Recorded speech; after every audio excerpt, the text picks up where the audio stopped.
Hi there, Libra. Thank you for joining me for your monthly forecast for December. A month which is going to see a sparkling opposition between Jupiter in your sign and Uranus.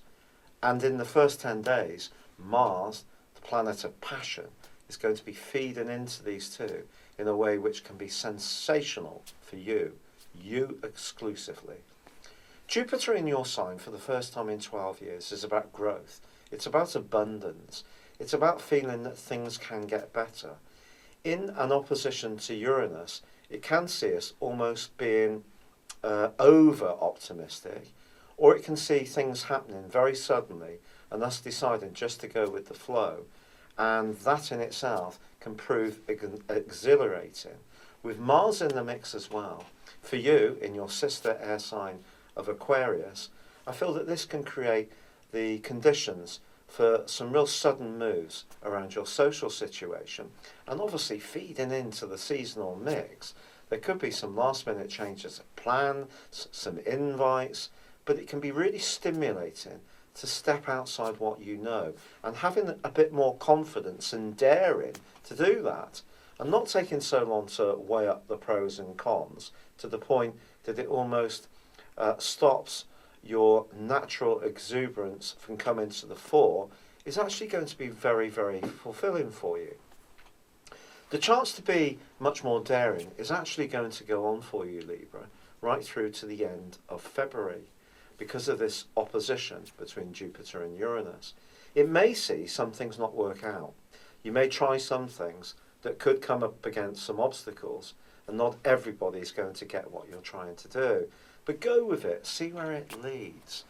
I just feel that it can be so wonderful to be a little less concerned and a little bit less responsible for what everyone else is thinking about your actions.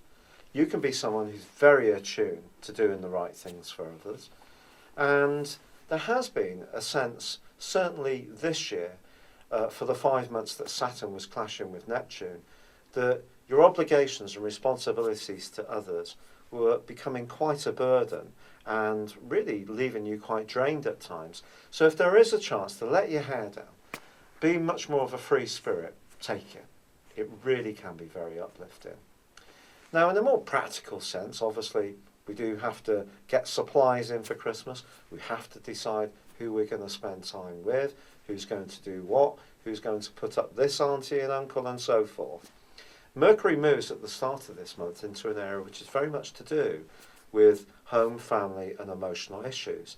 It's not a great location in terms of Mercury being in the 4th house. There can be a tendency to let things circulate in our mind. However, in week 2, Mercury forges a really lovely link to Neptune, and you may find yourself doing all those things that actually earlier this year felt a bit of a bind, but actually doing them with a really happy heart. And that's a good thing to do. Venus, your ruler, also moves into a gorgeous location on the 8th, joining up with Mars in the most self-expressive part of your scope. This is pure romance, and Venus is going to be here right through to the 2nd of January 2017. So enjoy every minute of this. If you're single, don't be surprised if you turn a few heads. Whether you're hitched or solo, giving yourself some kind of glamorous makeover for the seasonal festivities could strongly appeal to you. But also can having a sense of fun and just letting your natural warmth and care for others come to the fore. It is true that Mercury goes into a retrograde on the 19th. As ever, when Mercury does retrace its steps, it can cause confusion, mix-ups, misunderstandings, and you may have to work hard at dealing with some exasperation in the last 10 days of the month, especially when Mercury goes alongside Pluto, because then, if you're seeing patterns around you from other people, despite the generosity of spirit that you may have got going earlier in the month, someone, somewhere, could test you, and you could get quite exasperated, even defensive, if they're not recognising just how hard you try to make it a success for everyone else. Christmas Day itself, however, is notable not just because of Uranus being in opposition to Jupiter, but also because both planets feed into an alliance with Saturn. Now, Saturn over the last couple of years has made you very crisp and to the point, succinct in expressing your ideas.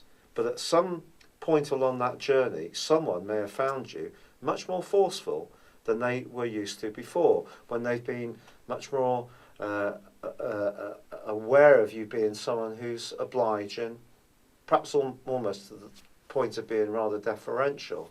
So that has come as a bit of a surprise. But these three planets align beautifully on Christmas Day. But the moon is in the part of your scope that's to do with enjoying the traditional features. That means the Christmas pud, the cream, if you use it, and maybe a few glasses of bubbly to celebrate the big day. And you probably won't want to stint on those things. And why not? It's a rare Libran that doesn't understand the value of goodies and luxuries, and there may be plenty of those being passed around on the day itself. But as you come to the end of this year, I do feel that your mind will start to think much more about employment matters and even your health. Now, I know that a lot of us do say that we're going to lose weight, we're going to sign up for a gym membership, we're going to be much more virtuous in our approach every single New Year's in terms of our resolutions. But this year, I think for you, it actually can be very serious, especially if your work was proven to be very draining last year. And you'll be thinking very carefully about this. And some Librans may even be thinking about changing where they live, working from home, adapting your home environment, perhaps renting a room out, or making more space there, in order to make the organisation of your existence that much smoother. And it's a serious thing to try to achieve. But as you see in the new year, Venus still remains in the most warm-hearted location. So whatever your circumstances, if you can give love, love could come back to you. It really can be a magical time. I'm wishing you a very happy Christmas and New Year. Good luck and goodbye for now.